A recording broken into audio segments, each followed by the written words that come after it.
Welcome to Tomorrow Today, the podcast where we talk about tomorrow today. I'm your host, Nash Flynn, joined as always by my co-host, whose name I promise I'm going to remember someday. Andy. Are you sure? Randy. I feel like it was Ken. I don't look like a Ken. I feel like no one looks like a Ken. Kens look like Kens. I don't know that I've ever met a Ken, now that I've said this out loud. You've definitely met a Ken. Anyways. Yeah, we got distracted right Today we're talking about hip things. TikTok. The clock app. We're doing it. We're going to talk about TikTok. Get your clock wound. TikTok. This is going to be exactly how you think it's going to go. This is two people who do not use this app, who are too old and irrelevant to use this app, talking about this app. With somebody older than us. Who's better at it than us. Like way better. Miles better. So maybe it's not an age thing. Maybe. Hear me out. Okay. Age is a state of mind. Or maybe it's a me thing? Maybe it's a you thing. Me specifically. Yeah.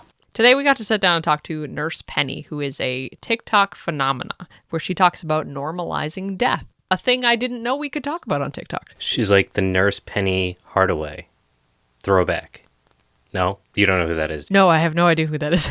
Okay. Are you going to explain So there was that? a basketball player in the 90s that his name was Anthony Hardaway, but he went by Penny Hardaway. Okay. So every time you kept talking about Nurse Penny, all I could think was Penny Hardaway. Did he? The only other person I've known that's named Penny. Not actually, but you know what I mean. Okay, sure. We'll go with that.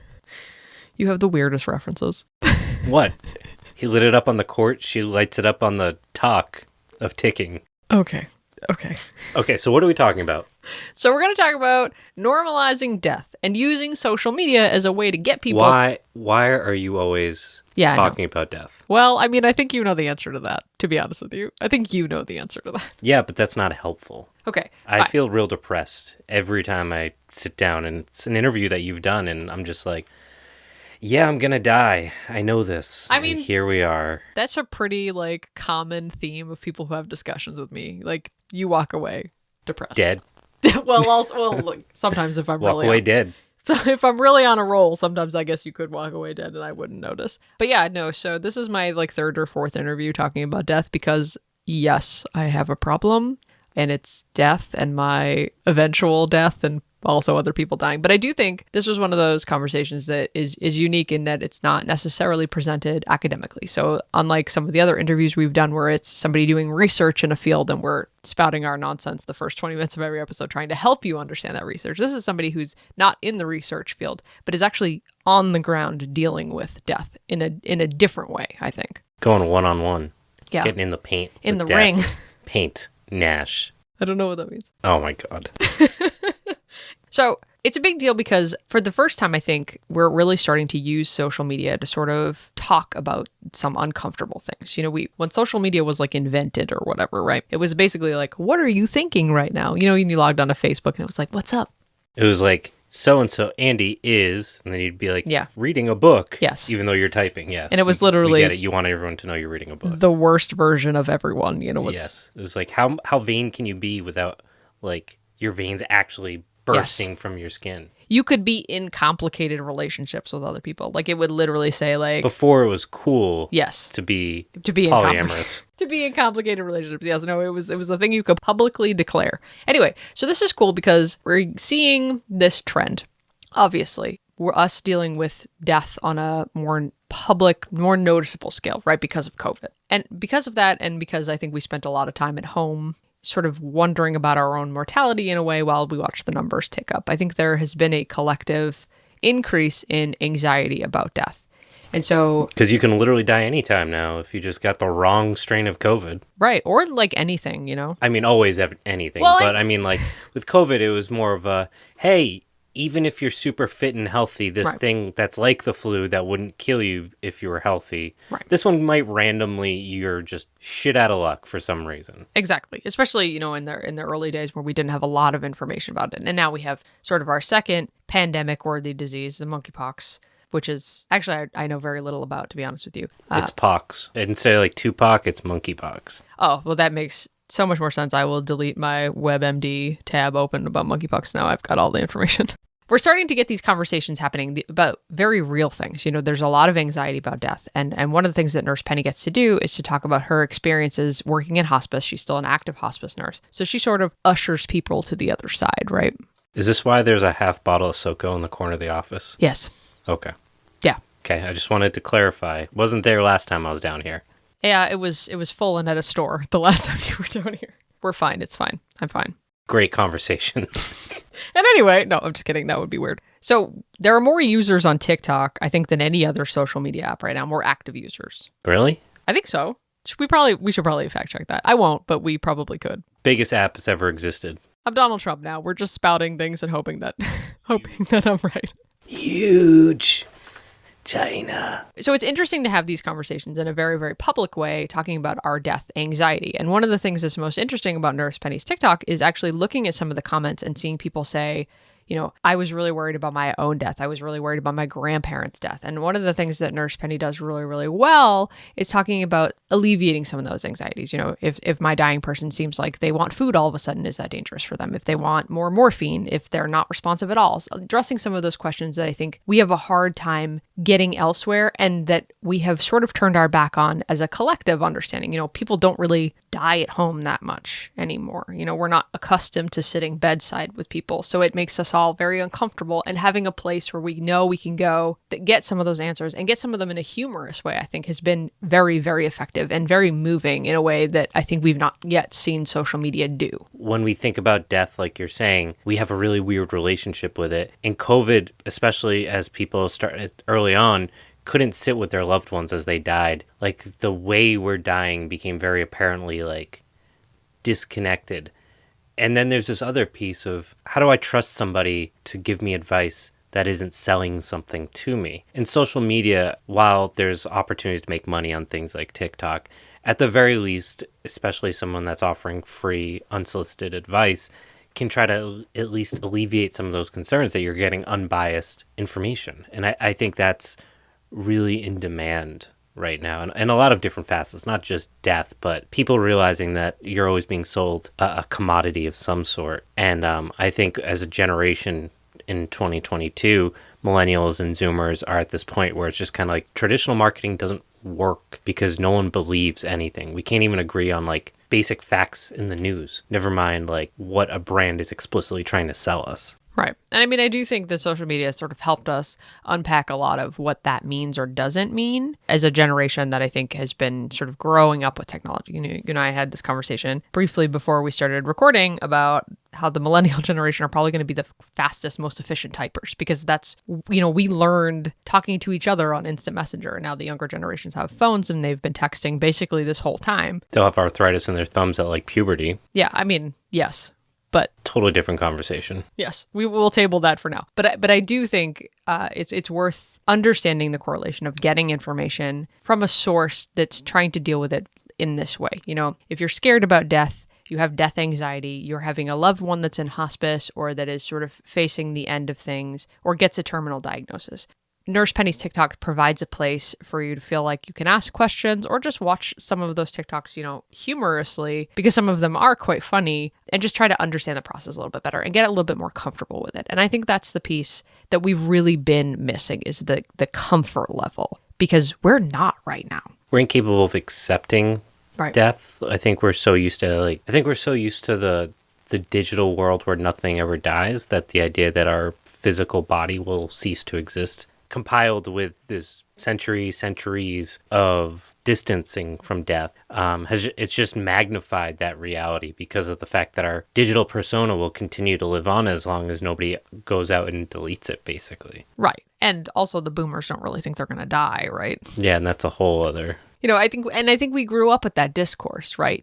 Our parents, as they were aging, we started to hear, by, in 100 years, they're going to just be replacing organs and, we're just going to be downloaded into the sphere. Like, I feel like there was a real belief in the boomer generation that they weren't going to be mortal. They got everything else they wanted in life. Why not? I also wouldn't want to die if my life was as great as boomers. Like, right? Yeah. You buy a house for $20 and like a pocket full of lint in 1992 and it's worth like $2.4 million now. So younger generations really struggle with death, and we're reconnecting with it, and that is a really uncomfortable process. Right. And that's okay for it to be uncomfortable. Exactly. And that's, I think, largely Nurse Penny's point is there's going to be a lot of this that seems uncomfortable. Watching somebody die is a process that goes on for days, if not months.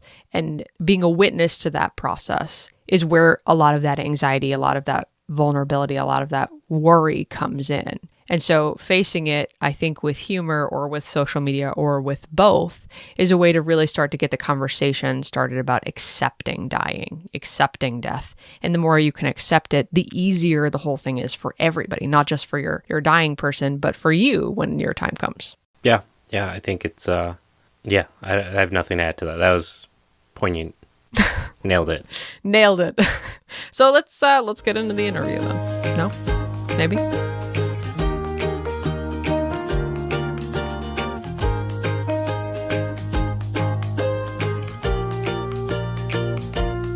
Today I got the opportunity to sit down with Penny Smith, or as roughly 500,000 TikTok followers know her as, Nurse Penny. Nurse Penny is a hospice nurse, which means that she provides medical care for those in the final stages of life, generally from about 6 months to death.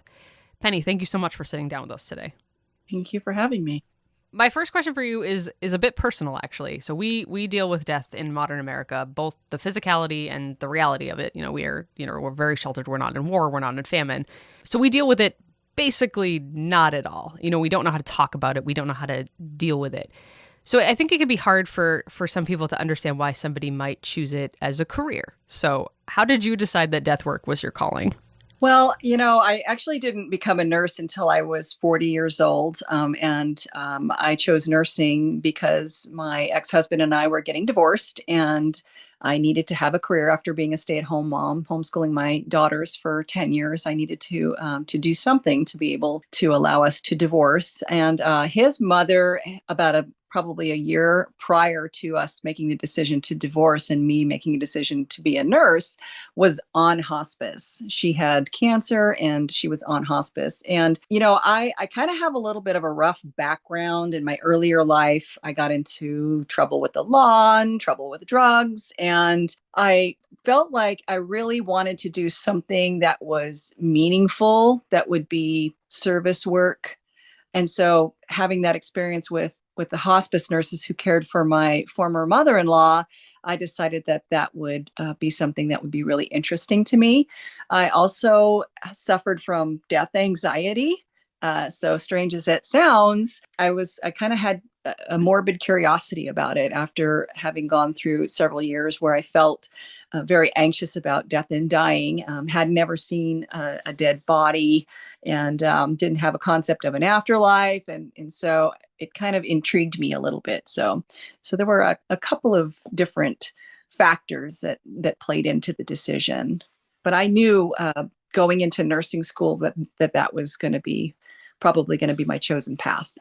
That's fascinating. I do find that the people that are most uncomfortable with that have that death anxiety from an early age, actually tend to follow this path. I know that I did. I was fascinated by it as a child. I remember, being 6 years old and being worried about what my death was going to look like. And now, I do what I do. So I do feel like that generally pushes us in that path.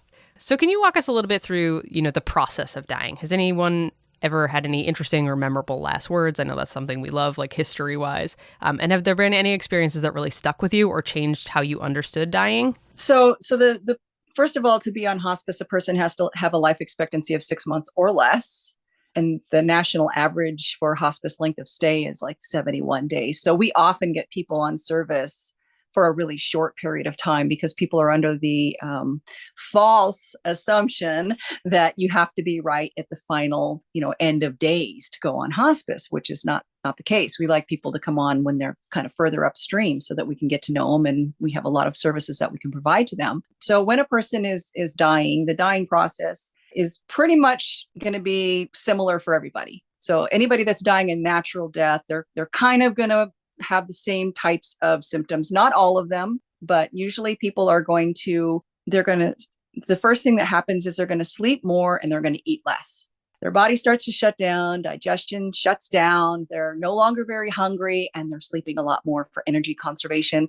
A lot of times people will also kind of become very introspective at this time. Like they're not really wanting to communicate as much with other people. So those are kind of the earlier things that typically happen when somebody's going through the dying process. As they get closer to the end, we see things like visioning, where they will talk about seeing their deceased loved ones or pets. That's very common. Oftentimes, they will speak metaphorically about going somewhere, going on a trip, going home, or even getting ready to die. That's also really common. Physically, we start seeing changes like they're continuing to sleep more and eat less, but then we're also going to start seeing things like respiration changes, breathing changes. That's kind of closer to the end of life. We see color changes in the hands and feet as, again, the body's shutting down, circulation is changing. We see like this marbled or mottled appearance where they have like purple or blue marbling on their hands and feet that can be very icy cold when they get to that stage. Oftentimes they'll have a fever, typically right at the and then sometimes, and this is interesting, and so they're sleeping more and more until they become really unresponsive. And then sometimes people will have what we kind of refer to informally as a rally or a surge. Recently they've called it terminal lucidity. So that's now the medical term for it. There's no explanation for why this happens with people, but they'll be really close to the end of life. And then all of a sudden they kind of wake up and they have a burst of energy and they want to sometimes eat a meal, hang out with their family. One lady wanted to play bridge with their family after she had been unresponsive and dying. Somebody who's been in the bed all of a sudden wants to get up and walk. And that usually lasts a day or less. And then they go back into that actively dying stage where they're unresponsive, and they usually die within about a week or so. As they get really, really close to the end, and they're no longer responsive, oftentimes they'll be kind of picking at the air with their arms, reaching up, messing with their clothes, kind of picking at their clothes. They're not really coherent at all. Eyes are usually open. The mouth is dropped open, jaws hanging down. And then they will, again, have a lot of these breathing changes. And sometimes we hear the death rattle where the secretions have built up in the airway and they start gurgling or rattling. And then they stop breathing in death. I'm curious about people's resistance to talking about this because, I think it's one of those things that we've all had a loved one die. It's something we all experience. We all have older people in our lives who are like, at my funeral, or you can have this after I die. And I feel like that usually generates part of our uncomfort. We're like, no, Nana, you're 86. You're going to live 100 more years, which is just unreasonable. So can you talk a little bit about what you think is the driving force for our reluctance to talk about and accept death? Well, I think really it probably comes down to people being more concerned about the death of their person than their own death. They don't want to think about death because it will take them to a place where they're thinking about their person dying or their people dying. And that is hard to deal with because, you're going to miss your people. You don't want to lose your people. So I think that's part of it. And also because it is such a taboo subject and we just don't talk about it. People have just a fear about what dying looks like and what death brings, like what really does happen after you die. And so they just don't want to go there. They just don't want to go there because there's so much really fear, I think, and anxiety, fear of losing their loved ones and fear of, the unknown. Right. So you mentioned earlier that you started this process having no concept of the afterlife. Has working in hospice changed that at all? Yeah, definitely. I grew up with no religion. My parents are probably atheists. I think maybe my mom's agnostic. I don't know. We never talked about religion. Any religious experience I had was my own searching, going to church with friends. So I didn't have a concept of heaven or hell, which is good. I still don't.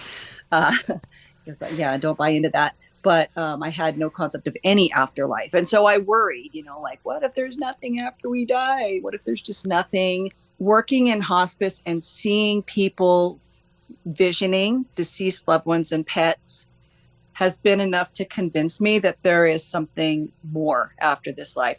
And also, basic chemistry, nothing ever really goes away. It just changes its shape. Sometimes that's in the form of energy. I had an experience with my dad after he died where he came to me in the form of energy. And so I just somehow think that there's something more. People like to kind of write off the end of life visions or the deathbed visions and say, well, it's just the drugs that they're on. And yet we see consistently the same thing over and over with people, regardless of whether they're on any kind of medication. And the medications that we give at the end of life are not medications that will typically cause hallucinating. So, if you work in death care and you see that enough times where somebody tells you, my wife is right in the corner, I see her there and she's coming to get me, it's very convincing, and it definitely gives you pause for thought. And it was enough to convince me that there's something more. That's great. I mean, I'm not looking forward to finding out soon, but right. I'm sort of where you were. I'd have trouble conceptualizing anything sort of after the fact. But for me, that's kind of a relief, I'm kind of like, Jesus, at least I can take a break after this is all over, Yeah, right. Yeah, I can't imagine getting to the other side and be like, well, now it's time to go to work in your afterlife job. So have there been any like specific experience where you were watching somebody die and they did something profound, or that there was a part of it that for you was the first moment where you conceptualized an afterlife? So there's a couple, actually. So the very first time that I really had this idea that there's something more was when I was caring for a patient who was her daughter was a nun. And so she had lots of nuns visiting her.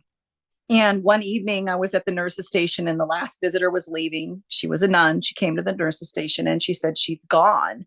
And I grabbed my stethoscope and I said, oh, okay. And she said, no, no, no. Her body is still doing the work of dying, but her spirit has left. You can see it in her eyes. And so after she left, me being a new hospice nurse, was really curious. And I went in and looked at her. And sure enough, this is when, I observed this lady had what we now call like the death stare, or the God stare, or the heaven stare, where their eyes are open at the end of life, but they're just not looking at anything. It's just a very unfocused, it's hard to describe, but really it looks like the lights are on, but nobody's home. And having her explain that to me in that way, it was like an epiphany, like, oh, wow, she's right. And then over the years, you see this where you have this idea that they're kind of here and then they're somewhere else, and they're back and forth for a while during that dying process before they become completely unresponsive. But another situation that really sticks out in my mind is that, we feel like people can kind of have control over their death sometimes. You've heard, I'm sure, that somebody was waiting for Uncle Joe to visit before they could die. And a lot of times, and I would say probably even more so, the situation is they're waiting for people to leave before they can die. So that we can kind of keep people here in a way, and that sometimes we are able to let people go. And this lady she was just beloved by her family. All of her kids were in the room with her, and she had several adult children. And the youngest daughter was probably in her maybe mid 20s or early 20s. And the lady they put the call light on and they called me in there, and the son said, we think she's gone. And so I got my stethoscope out and I was listening, listening, hear nothing. She's not breathing, no heartbeat. And the daughter is on the bed on her knees and she's just freaking out and she's just crying, don't go, don't go. And then her brothers were like, no, you have to let her go. You have to tell her it's okay. And she's sobbing and it's okay. It's okay. Clearly was not okay. And I'm just about to pronounce this lady. And all of a sudden she just takes this gasping breath. And then she lives for like 2 more hours until the daughter finally calmed down.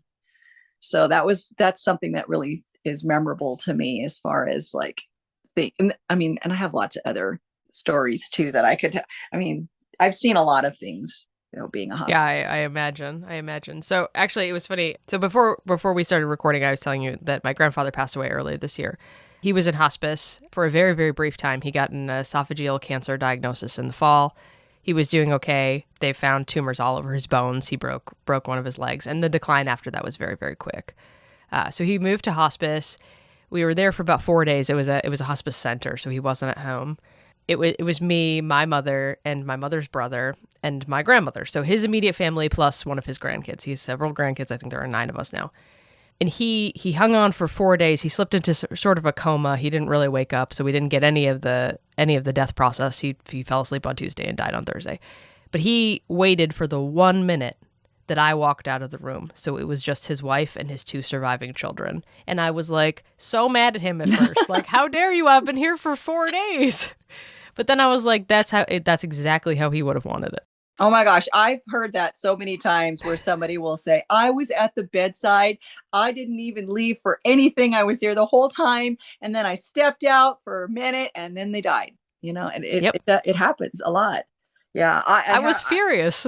Oh yeah. I have a great story about that so this guy, he had 2 adult daughters and his wife, who was his second wife. So she wasn't the mother of the daughters.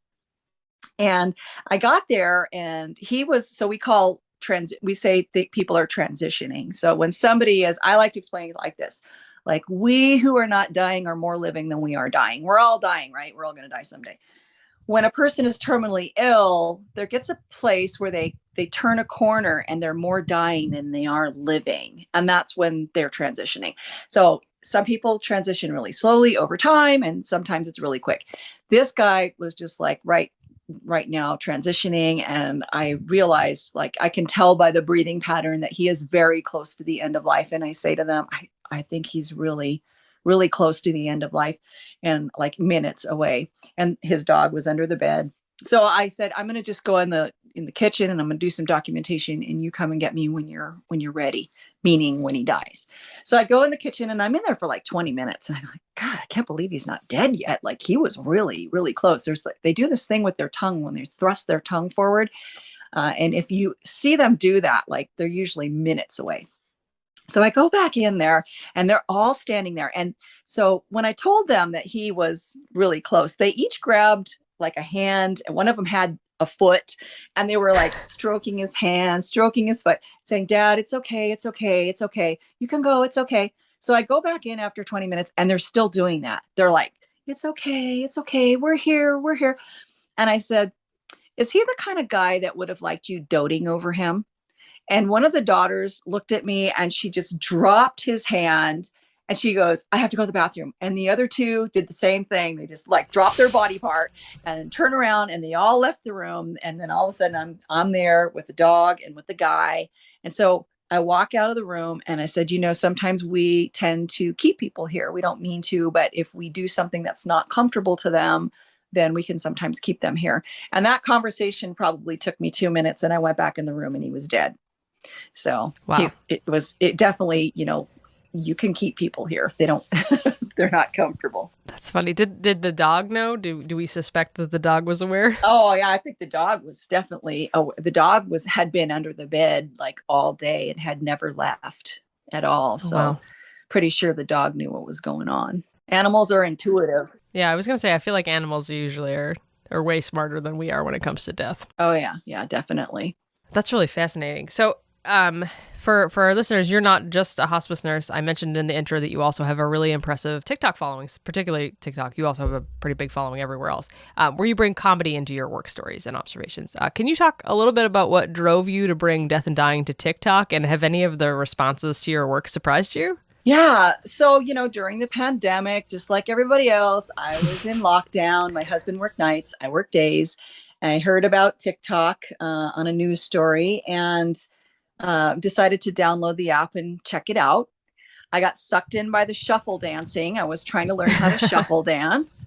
I've always had a little bit of a creative flair. I used to be in a rock band and I did community theater. And so I kind of was testing the waters by doing some of the silly trends. And then as I was on it more and more, started seeing more serious things on there. And so I told the story about the lady with the nun daughter, that story, and it went viral and I started getting a lot of followers. And I was like, oh, wow, I guess people, want to know about hospice and death and dying. And, as far as doing comedy and the trends, I'm really creative. And I just kept thinking, so working in hospice is not sad. First of all, people think working in hospice is going to be sad, right? It's not. It's not. We all kind of have a dark sense of humor, and you learn that your patients and your families, a lot of times they also use humor to cope. So it's not sad all the time. There can definitely be a lot of humor involved. And so, being creative, I thought, how can I turn a trend into like education for someone? How can I make this educational? And also understanding that, adult learning, people learn in different ways. So sometimes somebody might want to hear straight talk, and sometimes maybe they don't want, like a real somber monologue about the dying process. And also, death and dying is a dark subject. So I thought maybe I could just lighten it up for people by adding a little twist, making it funny, using a trend. And people just really liked it. They responded. What surprised me is that I learned that I was not the only one that had suffered from death anxiety. I learned that it's very common. A lot of people have death anxiety. And I learned that just like being a hospice nurse helped my death anxiety, people who were watching my TikToks were telling me that they were no longer afraid of death and dying because of watching my TikToks. Like it relieved that anxiety. And I really understood then that it was more than just for me, like my death anxiety resolved because I kind of developed this concept of an afterlife, but it was more than that. It was actually opening up this taboo topic for discussion and bringing it to the forefront and saying, let's talk about death and dying, because what's it called when you are afraid of something and like you're afraid of spiders, and so then they have you get close to spiders to get over that Oh, fear? yeah. What It's is like, that? shoot, Some kind it's of therapy, right? yeah, where they like expose you deliberately in like Yeah, measured outcomes. Yeah, yeah. exactly. And so that's really what it started to look like to me, was like, oh, okay, when people are watching my videos about death and dying, they're able to overcome their fear around death and dying. That's really fascinating.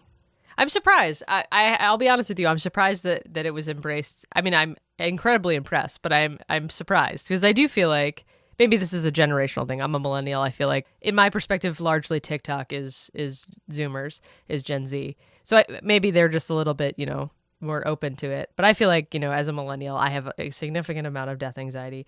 I feel like learning more about death and actually getting a PhD in death has not helped me at all. I'm still just as anxious as I was at 6 years old. Well, I'd be curious to know, like, so for me, I always say, by lightening it up, making it kind of funny, you're almost laughing at it in a way. Probably what you're learning in your PhD program is not quite the same as TikTok death learning. Right. That's very, very fair. And to continue to be fair, I think, the people that I'm studying have been long gone. And so their narratives are sort of written and neatly packaged, and you can make them whatever you like. And I think that's what drives a lot of so I have suicidal ideation. I've fought it for most of my life. And it's interesting that I'm still so afraid of death and dying. And yet my brain is like, hey, we should do that, But I do think that anxiety sort of drives it, right? Like, you don't know what the narrative is going to be. You don't know what the start to finish looks like. And so you just worry about the ending, and your brain is kind of just like, I think we should just get it over with. Like we should take control of it and do it ourselves. But I digress. So like I said, I study death history, which is looking at the historical pieces of how we got to where we are today. So you're more in death's present, but I'm curious, have you seen any changes in your career in how we handle death and dying? And has COVID changed any of that in the last, 2 or 3 years? I'm trying to think if I feel like, I don't think within hospice, I've seen changes in how we handle death and dying. I guess I've seen some changes. There's the movement to try to have people die at home more often. Hospitals don't want the deaths on their record. And also, it makes sense for people to die at home. It's not death is not necessarily a medical event. People can die peacefully in their own home easily without a lot of medical intervention. I mean, that is ideal. So I've seen that change. I think that through being on social media, what I'm observing is that there are a lot more people who are interested in talking about death and dying. Although it's hard for me to be able to really gauge that as far as, I mean, my experience from pre-social media was through taking care of patients and their families. And I know that a lot of people are uncomfortable talking about death. They don't plan for death. And now I see this big movement on social media, especially Instagram, where there are these communities of death care workers, doulas and hospice nurses, and, who are educating about death and dying a lot. And people are really interested in that. So I think that is something people are more interested in learning about. And I do think that COVID probably has a lot to do with that. There were a lot of deaths from COVID, and our country and our world was faced with, holy shit, there's a lot of people dying now. And so that really brought death to the forefront in a way that it hadn't been for a long time. We haven't really had a lot of situations where there were pandemics in many of our lives. And I'm a boomer. I was born in 1962, and in my whole life, there's never been a pandemic. So I do think that's kind of been an impetus for more curiosity about death and dying, more discussion about it as people were kind of learning, what it was like for somebody to die from COVID. It was right, really out there a lot. People were hearing about it a lot more. I mean, I think it's really fascinating. And for me, I keep coming back to, the American Civil War. So the American Civil War changed how America dealt with death. We were still in the middle of the Victorian idea of dying. So you died at home. Everybody was with you. That there was this very, your deathbed was the sort of holy place where everybody was sort of ushering you spiritually into the next phase of your existence or non-existence, depending on where you fell in that. And then, after the Civil War, there was so much death, we started inventing embalming. So we dealt with it a lot less. We couldn't get the bodies home to folks. And so we started sort of covering it up and making it very, we invented hospitals, and then people died in the hospital. That became very normal. So we really took a step back. And now the first time we're really seeing death in a big scale in America has sort of put us in the reverse. Everybody sort of wants to die at home now with their families. And COVID, I think, barred some of that. Well, so yeah, I mean, and I don't think it's necessarily that people want to die at home. There's often still a lot of resistance to that. But what happened with COVID was people were dying alone in the hospital, and their families could not bear that. That was so hard for people to know that their person was, like, it's one thing for a person to die in the hospital if everybody can go visit, but now they're being told they can't visit and that person has to die alone. And so I think that kind of started getting people maybe more amenable to the idea that having somebody die at home could be better, because the alternative was dying in the hospital alone, where that used to not be the situation, and now it was. And it's interesting too, like you say about embalming. The other thing that's really changing as far as the death movement that I've seen is the way that we handle a dead body. So there are more alternatives now to burial or cremation. There's what do they call it? The hydromation, is that what it's called? Where they use water to dissolve people. There's the green burials where they don't embalm somebody. And then there's the terramation where they decompose the body. So that's really changing too. The industry of dead body disposal, if you will, is changing a lot.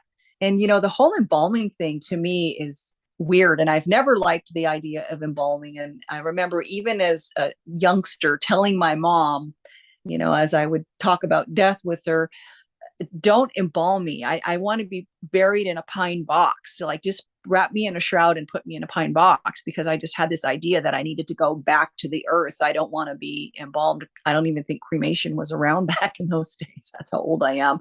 But, embalming was like, we are like making these bodies last forever.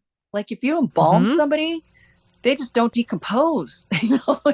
It's gross. For 10 years. That's yeah, it's gross. I'm actually academically fascinated by embalming. I would never ever want it for myself or any of my loved ones. But I started looking into it recently because of Vladimir Lenin's body. I don't know if you're familiar, but his 99-year-old corpse is still on display because of embalming techniques. God. You could still go visit him. And he was very clear that he wanted to be buried. And, for whatever reason, the Russian government was like, absolutely not. I guess they were USSR when he died. But yeah, he's still just chilling out there. Looks From photographs, he looks very alive. I think if you got close, it would be less alive. Ugh. It's a really fascinating branch of science, but I wish we weren't doing it to people because, if you're not decomposing for 10 years, like what does that 10 years buy you, Mm-hmm. Like a couple hours, fine. The alcohol breaks down in 6 hours and then you're ready to be a corpse again. That's whatever. But it's not. It's a very long shelf life for you to be buried, and then usually under like a cement sort of layer. So like nothing's getting at you. Right. And you just look like you. I don't know. The whole thing is wild to me. Well, and the other thing too is the chemicals. Now, some funeral directors will say, "Oh no, the embalming chemicals, they're not harmful for the environment." And then recently I saw someone who is in the business who was like, "No, that's absolutely not true. They are harmful chemicals. They're harmful for the environment, and we're putting them in the ground. Maybe that's why we put people in a steel-lined cement vault so those chemicals don't leach into the groundwater. So we'll be drinking our relatives." I imagine if it's stopping normal decay, normal decomposition for 10 years, it is not good for you to be ingested at all. Yeah. It can't be the case. Anyway, so one of the best parts about this podcast is that we deliberately wonder about tomorrow. And so we always ask our guests to speculate wildly on what the future of their field and their research might look like. So my question to you, though, comes in two parts. So what do you think the future of death in America looks like? And if you could change any part of the process, death, dying, whatever, what would you change and why would you change it? So I think the future of death looks like more people are going to be choosing to be at home and having a death with their family around them. Just like with birth, that, grew and more people do, like at-home births or natural births versus for a while it was C-section, right? Everybody gets a C-section all the time. And now people are moving back and going, well, let's do a natural birth, or let's do a vaginal birth, or let's do an at-home birth. I think we're going to move in the direction of more people are going to be dying at home. I think there's going to be less trying to prolong people's lives beyond where their quality, keeping somebody alive on life support is no quality of life at all. So I think we're gonna move in that direction. And maybe I'm just being hopeful, but I do think, I would say that I think that just because of the feedback that I get from my social media and the young people who are really interested in learning about death and dying. And so I think that's partially what's driving it, but also because I think we have to. I don't think healthcare can afford to keep putting people in hospitals and prolonging their lives forever. It's not sustainable. As far as what I could change about the dying process, do you mean like physiologically, like if I could wave a magic wand and say this part of the dying process will be gone? Is that what you mean? I meant in general, like any way you want that to mean. Okay, well, that's what I want it to mean, because I think that one of the ways that people would be more comfortable with death and dying, and for their person to die in their home, in their presence, is if there was no such thing as the death rattle anymore. So if I could wave my magic hospice nurse wand, I would get rid of the death rattle. All right. I don't actually think I know what it sounds like. I imagine it's sort of like phlegmy. It's very gurgly sounding. You can Google it. Like I've actually done videos where I grabbed a YouTube and stitched a YouTube of a person with a death rattle. Sometimes if it's really extreme, it can sound like a washing machine. And really it's just a noise. It's not harmful to the person, but families are so distressed by it. And it doesn't matter how many times you explain to them that it's not uncomfortable. It's just a noise. They're not going to drown in their secretions. Families are just very, very disturbed by it. They just hate that sound. If that was within my scope, that's what I would do. If for something not in my scope, I would say I really wish that the Medicare hospice benefit would change and allow us to bring people onto service before they were at that 6 months of life or less, and that they would allow us to bring people on service who were still pursuing curative treatment, such as chemotherapy, so that we could do concurrent care and that we could get them to where they need to be. So they would most likely be in the hospital less, they'd use the ER less, and they would probably quit doing the chemotherapy earlier if their quality of life was improved by being on hospice. So that would be my more realistic one. Let's put it that way. Don't need a magic wand for, I kind of need a magic wand for that because it is a government thing, but you know. I was gonna say it's sort of governed by insurance, and they want that cash. So I don't know. Maybe we do need the magic wand for both things. Yeah. Well, thank you so much for sitting down with me today. This has been an absolute pleasure. You bet.